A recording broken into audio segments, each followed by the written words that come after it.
الرحمن الرحیم۔ السلام علیکم محترم سامعین، آج میں آپ کو جس قصے کے بارے میں بتاؤں گی وہ ہے حضرت صالح علیہ السلام کا قصہ۔ اللہ پاک نے حضرت صالح علیہ السلام کو نبی بنا کر بھیجا۔ جیسے ہی اللہ پاک نے حضرت صالح علیہ السلام کو نبی بنا کر بھیجا تو آپ صلی اللہ علیہ وسلم قوم سمود کی طرف نبی بنا کر بھیجے گئے تھے، اور قوم سمود کو راہ راست اور ہدایت پر لانے کے لیے آپ کو نبی اور پیغمبر بنا کر بھیجا گیا۔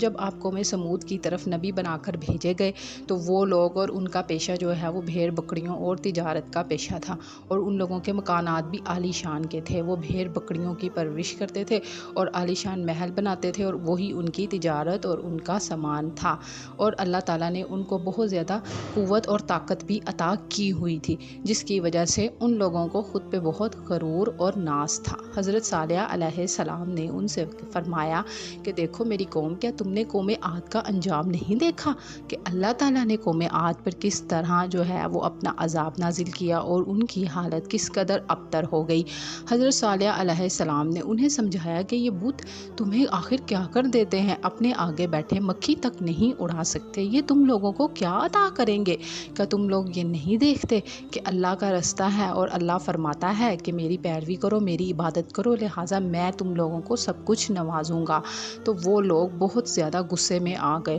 بولے دیکھو اگر تم نبی بنا کر بھیجے گئے ہوتے تو کیا غریب ہوتے، یا جو لوگ تم پر نبی بنا کر یا جو لوگ تم پر ایمان لے کر آئے ہیں کیا وہ لوگوں کی حالت اس طرح ابتر ہوتی؟ کیا تم نبی بنا کے بھیجے ہو؟ اگر اللہ نے تمہیں ہم میں سے کسی کو نبی بنا کر بھیجتا، اگر اللہ نے کسی کو نبی بنا کر بھیجنا ہوتا تو ہم لوگ قوی بھی ہیں، ہمارے پاس عالی شان گھر بھی ہیں، ہم لوگوں کے پاس قوت اور طاقت بھی ہے، اور اللہ تعالیٰ نے ہمیں اتنی زمین بھی عطا کی ہوئی ہے جس سے ہم تجارت کرتے ہیں اور اپنی بھیڑ بکریوں کو چرواتے ہیں۔ اس کا یہ واضح مطلب ہے کہ ہمارے بت ہم سے بہت زیادہ خوش ہیں، اور اگر اللہ ہم سے خوش نہ ہوتا تو ہم سے ہمارے گھر بھی چھین لیتا اور ہمارے اوپر عذاب نازل کرتا، ہمارے عالی شان گھر بھی تباہ و برباد کر دیتا۔ لہٰذا تم ہمارا دماغ خراب نہ کرو، ہمیں سب کچھ معلوم ہے کہ ہمیں کیا کرنا ہے اور کیا نہیں۔ حضرت صالح علیہ السلام نے اس پر انہیں بہت سمجھایا کہ دیکھو میری بات مان لو اور ایک اللہ کی اور ایک خدا کی عبادت کرو۔ بے شک اللہ نے مجھے تم لوگوں کی طرف نبی بنا کر بھیجا ہے تاکہ میں تم لوگوں کو سمجھاؤں، کیونکہ تم لوگ ذرا سی بات پر ایک دوسرے کے لیے لڑنے مرنے کے لیے تیار ہو جاتے ہو، اور تم لوگوں کی حالت بھی بہت ابتر ہے، لوگوں پر ظلم اور زیادتی کرتے ہو، اخلاقی حالت تم لوگوں کی بہت ہی زیادہ بگڑی ہوئی ہے۔ تو وہ بول رہے ہیں کہ اگر تم نبی ہو تو لہٰذا ہمیں کوئی معجزہ دکھاؤ۔ حضرت صالح علیہ السلام نے کہا اچھا بتاؤ تم کیا معجزہ دیکھنا چاہتے ہو؟ پھر سب آپس میں باتیں کرنے لگے اور مشورہ کرنے لگے کہ اب ہمیں اس سے کیا معجزہ طلب کرنا چاہیے۔ لہٰذا انہوں نے حضرت صالح علیہ السلام سے فرمایا کہ دیکھو اگر تم نبی ہو تو پتھروں سے ایک اونٹنی پیدا کرو اور ساتھ ہی ساتھ وہ بچہ بھی جنے۔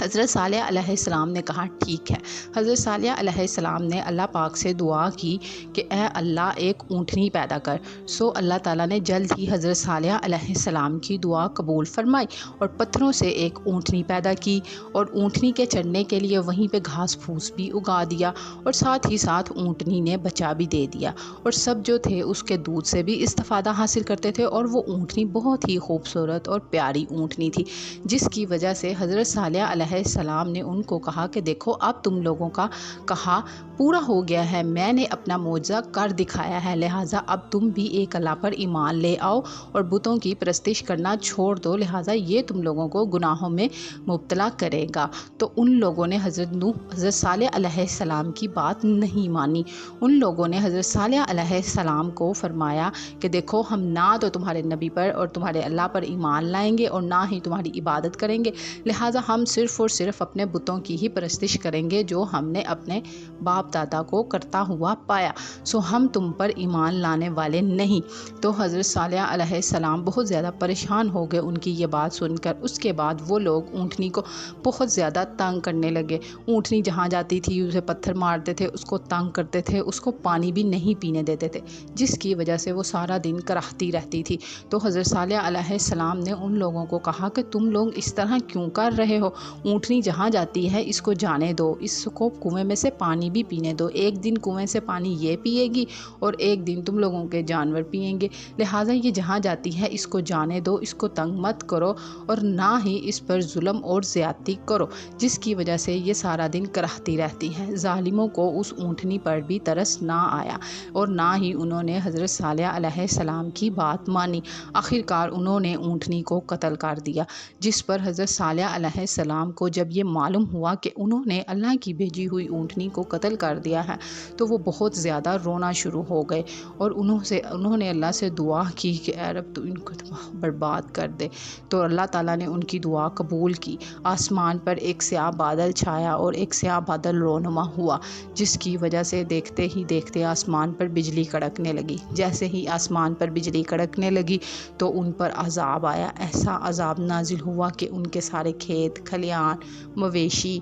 جانور اور ان کے عالیشان گھر اور ان کے بت سب تباہ و برباد ہو گئے، اور ان کے پاس جو ہے وہ کسی بھی قسم کی ان پر نرمی نہیں دکھائی گئی اور سب کے سب عبرت کا نشان بن گئے۔ لہٰذا ان کی عبرت کا نشان آج بھی حجاز اور شام کے مقام پر واقع ہے۔ ایک دفعہ غزوہ تبوک کے موقع پر حضرت صلی اللہ علیہ وسلم وہاں سے گزرے تو صحابہ کو آٹا گوندھنے کے لیے پانی کی ضرورت تھی، جس پر انہوں نے وہاں پہ کنویں میں سے پانی نکالنے گئے تو حضرت صلی اللہ علیہ وسلم نے فرمایا کہ جس جگہ پر اللہ کا عذاب نازل ہوا ہے وہاں کی کوئی بھی چیز استعمال نہ کی جائے۔ لہٰذا اس سے یہ سبق ملتا ہے کہ جو لوگ اللہ اور اس کے رسول کی پیروی کرتے ہیں وہ لوگ خسارے میں نہیں آتے، اور جن لوگوں کے پاس اللہ تعالیٰ نبی ہدایت کے طور پر بھیجتے ہیں تاکہ ان کو راہ راست پر لایا جائے، ان کی اخلاقیات کو بہتر کیا جائے اور انہیں دین اسلام کی دعوت دی جائے اور بتایا جائے کہ یہ سورج، چاند اور ستارے یہ سب اللہ ہی نے پیدا کی ہیں، انسان کے زندہ رہنے کے لیے تمام چیزیں بھی ہمارے رب نے ہی پیدا کی ہیں، لہٰذا ہم اللہ پر ایمان لائیں اور ایک اللہ کی عبادت کریں۔ دوستو، یہ تھی ہماری آج کی سٹوری جو میں نے آپ کے ساتھ بیان کی گئی۔ اگر آپ کو ہماری یہ سٹوری پسند آئی ہے تو ہمارے چینل کو لائک کریں، سبسکرائب کریں اور بیل آئیکن کا بٹن پریس کرنا نہ بھولیے گا۔ بہت شکریہ، اللہ حافظ، اپنا خیال رکھیے گا اور دعاؤں میں یاد رکھیے گا۔ اللہ اور اس پر توکل کرنے والوں کو اللہ تعالیٰ کبھی بھی تنہا نہیں چھوڑتا۔ بہت شکریہ۔